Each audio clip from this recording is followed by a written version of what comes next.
বিসমিল্লাহির রহমানির রহিম।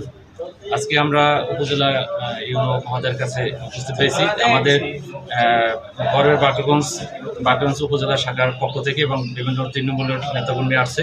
আমাদের উদ্দেশ্য হচ্ছে যে চীন বাংলাদেশ যে ফ্রেন্ডশিপ হাসপাতাল নির্মাণ হবে সেটা আমাদের বাকেরগঞ্জের পক্ষ থেকে এটা আমাদের দাবি যে ভৌগোলিক দিক থেকে আমাদের বাকেরগঞ্জের নদীমাতৃক যেটা বলে বাংলাদেশ, সেক্ষেত্রে আমাদের বাকেরগঞ্জ হচ্ছে নদীমাতৃক বেষ্টিত দেশ, বেষ্টিত উপজেলা।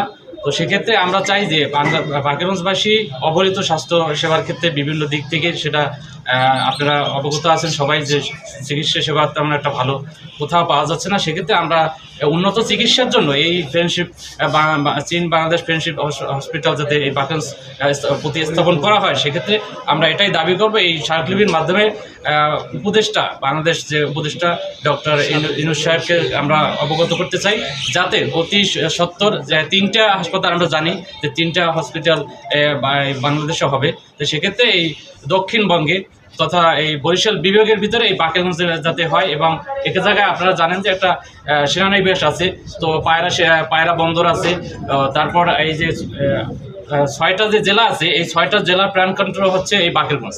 তো সেক্ষেত্রে এটা বাকেরগঞ্জ যেহেতু এটা জেলা ছিল 1797 থেকে শুরু করে 1993 সন পর্যন্ত প্রায় 200 বছর এটা একটা জেলা ছিল। তো সেক্ষেত্রে ওই ঐতিহ্যটা করার জন্য যাতে মানুষ এখনও ধরে রাখার জন্য যাতে এই হসপিটালটা বাকেরগঞ্জ স্থাপন হয়, সেক্ষেত্রে এটা আমাদের সবারই সর্বস্তরের দাবি।